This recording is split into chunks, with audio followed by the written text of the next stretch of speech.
Hello and welcome back to Bitesize Boxing. So just going to quickly talk about the breaking news that's come out today, and that is of course that Lawrence Okolie has failed a VADA test in the run-up to his fight against Tony Yoka this weekend. What do we make of this one? Now, it's a bit of a shame really. It's been a bit of a blow to the schedule. Of course, we had Callum Smith and the fight against David Morrell fall out a couple of weeks ago as well, and now this fight's fallen over as well.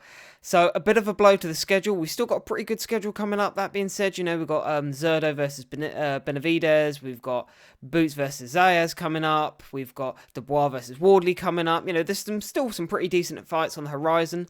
But this is one of those fights that low-key I was actually quite looking forward to. I was going to do my prediction for it today.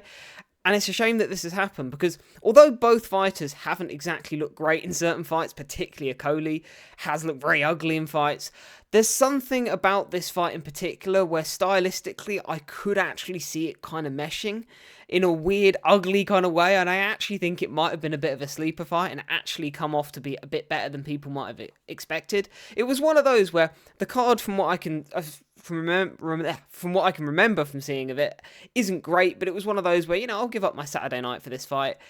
With this fight not happening, no chance. So unfortunately, this card is now going to fly under the radar for most people, I think. So it's a bit of a shame. I think for Lawrence Okolie's sake, he's got a hope that he can get this rectified. He has issued a statement, and it is a bit of a strange one. He said, "Before anyone starts imagining the worst, following my bicep injury last year, which we do remember against Kevin Lorena, I sustained an elbow injury on the same arm during this camp. I had treatment on it, and now we're here. I truly hope sense prevails." Now, of course, this is not a normal statement you would get in the wake of a VADA test failure. Normally, you would hear someone say, "Look, I have no idea what's happened, but we'll get to the bottom of it. We'll work together. I'll speak with nutritionists. I'll speak with, scientists, whatever, and we will, make sure my name is cleared and there's no one's under any impression that I've not done anything wrong," right? That's not what we normally get. What we don't get is someone basically go, "Oh yeah, I know what's caused this issue, so hopefully I can get it sorted." An interesting admission there from Okolie. Is it, maybe something like steroid injections in the arm or something like that caused an issue? I don't know. It'd be interesting to know, but clearly Lawrence Okolie seems to think he knows what's caused this failure. So hopefully for his career's sake, this is something that he can put right, because Lawrence Okolie is 34 years old, I believe, there or thereabouts. So if this keeps him out of the ring for, say, 18 months, 2 years, or any hiccups along that, that kind of timescale, Lawrence Okolie is going to be, 36, something like that, pushing 36 at least anyway, before he's back in the mix again. And of course, he's got a pretty good ranking at this juncture as well. I think he's ranked with the WBC, if I'm not mistaken, or at least another sanctioning body. I believe it's the WBC.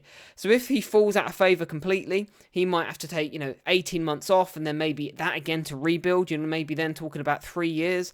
You could be talking about a guy who's pushing 40 by the time he's back in the mix. So for his sake, he's got a bit of time, yes, but not time like this to be sitting on his hands and worrying about problems like this, really. So he's got hope for his career's sake. He can kind of get a move on and get this one sorted. And for Tony Yoka, again, he kind of needed this fight as well.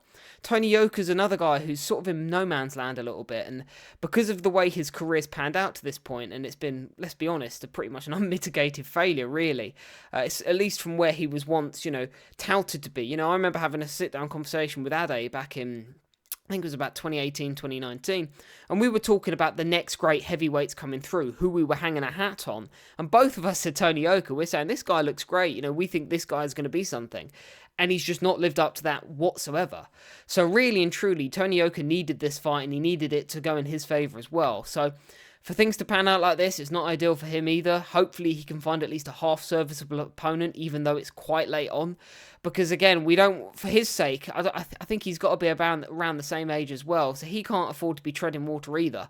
And again, off the back of a load of quite a few bad losses, I think he lost to Takam, didn't he? Of course, lost to Okolie as well, and then lost to Riyad Murray, which was a particularly bad loss. This is a guy who's got to rebuild as well, so he needed this fight as much as Okolie needed it. So hopefully they can find a decent opponent, and yeah, we get more clarity as things go on. You let me know what you think. You'd be interested to know, and yeah, take it easy, guys.